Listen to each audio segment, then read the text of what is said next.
ഏറ്റവും കൂടുതൽ എന്നെ ആകർഷിക്കുന്നത് ഇവിടെ ഭാഷാവരത്തിൽ എല്ലാം പ്രാർത്ഥിച്ചുവാൻ പറഞ്ഞാണ്. ഞാനത് കൂടുതൽ ഭാഷാവരത്തിൽ പ്രാർത്ഥിക്കുകയും പാടുകയും പാട്ടുകൾ എഴുതി നീണ്ട മണിക്കൂറുകൾ ദൈവത്തെ സ്തുതിക്കുകയൊക്കെ ചെയ്തുകൊണ്ടിരിക്കുന്ന അങ്ങനെ ചെയ്യാനുള്ള ഒരാളാണ്. അപ്പോൾ അതുകൊണ്ട് ഈ ഗ്രൂപ്പ് എന്ന് പറയുമ്പോൾ അങ്ങനെ ചെയ്യാൻ പറ്റിയ ഏറ്റവും നല്ലൊരു പ്രാർത്ഥനയായിട്ടും ബന്ധത്തിൽ പറഞ്ഞപ്പോൾ അത് കൂടുതൽ അതിനോട് ചേരാനും വീണ്ടും അതിനകത്ത് കൂടുതൽ അത് പ്രാർത്ഥിക്കാനും ഒക്കെയുള്ളൊരു പ്രത്യേകമായിട്ടുള്ളൊരു ആവശ്യം ലഭ്യമായിട്ട് തോന്നുന്നു.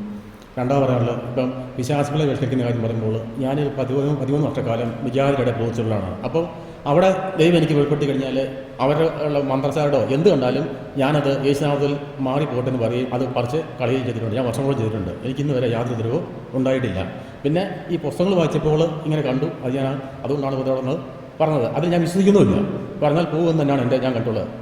ബ്രദർ പറഞ്ഞ പോലെ ആനയും കുതിരയും വലിയ കാണ്ടവരമൊക്കെ വരുന്നത് ഞാൻ കണ്ടിട്ടുണ്ട്. പക്ഷേ ഭാഷാവർത്തി പ്രാർത്ഥിക്കുമ്പോൾ ഒന്നെങ്കിൽ മിഖായേൽ ദൂതനോ അല്ലെങ്കിൽ ഈവറീസോ അല്ലെങ്കിൽ മാധവോ ഒക്കെ വന്നിട്ട് ഇതിനെ ചവിട്ടി താഴ്ത്തുന്നതാണ് ഞാൻ കാണാറുള്ളത്. Thank you.